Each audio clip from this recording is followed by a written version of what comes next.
So having completed cycle 3, we'll now move to the next cycle, cycle 4. So cycle 4, this load is going to complete writing the result onto the common data bus. We have finished the first load and therefore we're going to free up this reservation station. Now this F6 is now going to get the result, or in other words, the content of some memory location. So that is what F6 is going to get. It's going to get the content of some memory location. Let us call it M of A1. So basically we're going to write that M of A1 into this F6. So it could be any content. Therefore, we're just writing it as M of something. And the important part is now that since the data has been written onto the CDB, it is now going to get onto the reservation station to all those sources which have been waiting on load 1. So if you go back to the previous slide here, we have to see if there is any instruction that has been waiting on load 1. So currently there is no instruction that is waiting on load 1. There is only one instruction waiting on load 2. So we don't have to replace anything for in the reservation station for load 1. So having said that, the second load is continuing and it is completing the execution because the load is going to take 2 cycles. So it is cycle 3 and cycle 4. So cycle 4, it is completed execution. And therefore, that's the status of load, the second load. In the meantime, the third instruction, which is multiplication, is waiting on load 2 to complete its write back, and therefore it cannot go ahead even in cycle 4. Whereas the fourth instruction sub can issue in cycle 4, which means it gets issued to the reservation station here. So you write the name of the instruction here, which is sub D. You write the name of the source operands which are available. So you look at the source operands, which are F6 and F2. So F6 is nothing but M of A1. So you're going to write that content here. It is available. The second source operand is F2. And if you see F2, it is waiting on load 2. And therefore, you're going to write it in this waiting field. So you're going to write waiting on load 2. So this is the status in cycle 4. Let us move to cycle 5. So you need to have a bit of patience before we complete 61 cycles or 51 cycles. So let us start cycle 5 here. So first one is done, so we forget it. The second one is going to write to the CDB, which means we're going to free up that reservation station also. So you're writing to F2. So F2 is now going to get updated to some M of some location. We call it A2. And now the important part is the CDB is going to get the content of F2. So all instructions that were waiting on load 2 can now grab the operands. So if we go back to the previous slide, there were 2 instructions waiting on load 2. So now if we move to the next slide, we will basically see those contents M of A2 here. So we have freed up the waiting field. We've written M of A2 here and M of A2 here as well. So basically that means that these 2 instructions which were waiting on F2 have now captured the operands through the common data bus. So that is what is happening in cycle 5 for these 2 instructions, while the next instruction division has been issued. And while it has been issued, it is getting issued to the multiply unit because multiply or division, that's what we said. And it is also having one operand which is dependent on multiply, that is F0.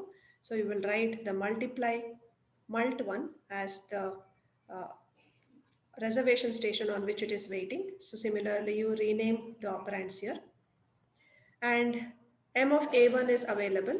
So I'm not going to repeat these steps from next cycle onwards. Basically, the same steps repeat. You update the reservation station, you update the register status, and you fetch the next instruction. So that is what is going to happen. So now the timer is going to start. So I've not introduced a timer so far. So subtract needs 2 cycles after you get the operands. So you got the operands now. So from here you start the timer. It's a 2 cycle timer. So that is going to start ticking from next cycle. Similarly, multiply is going to take 10 cycles to complete according to our assumption. So let's move to the next cycle, and before that, let us just summarize what we have done so far and how these cycles are going on one after the other. So if you, for example, issue an instruction in cycle 1, you can do EX in cycle 2 and 3 with a 2 cycle latency. In cycle 4, we are writing it to the CDB. And in the same cycle, cycle 4, we're trying to capture that in the reservation stations. And we're also writing to the register file in cycle 4. Any dependent instruction which is waiting in the reservation station can capture this, and it can start its execution in the next cycle, cycle 5. So this is the flow of the instructions and the assumption so far. So let's move to the next cycle, cycle 6. The easiest thing to do is to fetch the next instruction and issue it to the reservation station, update their fields and so on. You also update F6 here to the reservation station name, which is currently holding it. So similarly, you can figure out what is the waiting and the available field. So in the meantime, since we have captured F2 here in the previous cycle, we can now start executing it. And this is the first cycle of execution. And therefore, the timer is gone down to 1. So basically 6 and 7 is what sub is going to take. And in the next cycle, the sub is going to finish, and therefore the timer has now become 0. While the multiply, the timer is just ticking down, so it is going to take 10 cycles. So we don't have to go through each of these cycles. We can just blindly write it is going to complete in cycle number 15. So that's what we'll start doing from now on. So this is what is happening in cycle 7, and we don't have any more instructions to issue, so nothing goes into the reservation station after this. Cycle 8, sub can finish, which means it can write the result. And since we do not have a reorder buffer, we can do an out of order write back to the CDB and to the RS and to also the register file. So we can basically write back F8.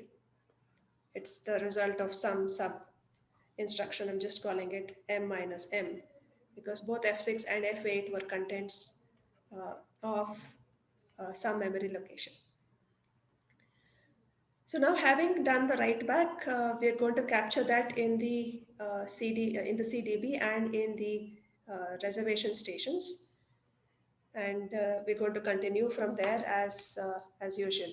So the RS is basically keeping track of the CDB and capture the operands as and when available. And at the same time, the multiply is ticking down. It is going to still take some more cycles. The division has to wait because it has to wait for multiply to complete. And this last addition can actually now start. So this last addition is now going to start. So it has actually started in the next cycle. The next cycle is cycle 9. I'm not showing cycle 9 because you will really get bored if you start showing every cycle. So we have cycle 9 in which add has got issued. Add has got issued to the execution unit and starts execution, and it starts its computation in 9 and completes it in 10. So basically 2 cycles of delay. That's what the timer indicates here, and basically it can write back in cycle 11. So now multiply has a 10 cycle latency, as we know, and division is still stalled, and division is still stalled for the multiply to finish. So let me go to cycle 11. Cycle 11, the add writes back, it finishes. It can finish and write back to F6. That is not a problem because this division has already read F6 contents in this particular cycle. So it is okay to go ahead and write back to F6. And you can also update the uh, architectural register here. So now let us fast forward to cycle 15. So basically 10 cycles, including 6 is 15. So that's the 10 cycle delay. So at clock cycle 15, the multiply finishes its execution and writes back in 16. So once it writes back in 16, what you can do is update the reservation station for the division, which has been waiting for the multiply to complete. And you can also update F0 register here. So if we now start fast forwarding it, now at 16, you wrote back the result. 17, division started. It's going to take 40 cycles. So 56, it completes. So the 40 includes 17. And in 57, it does the write back. And finally, you will release all reservation stations and update all the register files. So what we have achieved so far in this example is we've learned the concept of out of order execution, but instead of writing a huge pipeline diagram, we are just showing in this particular status table as to how each of these instructions is executing, when is it executing, and at each point, how is the reservation station tracking the status, and how is the register tracking the updates. So basically, if you look at this column here, the issue is in order. You can see it's 1, 2, 3, 4, 5, 6. So it is an in order issue. It is an out of order execution. You can see that 3, 4, 15, 7, which means that it is not going in order, it's going out of order. It's also called as out of program order. And since we do not have a reorder buffer, we are also doing out of order completion or out of order write back.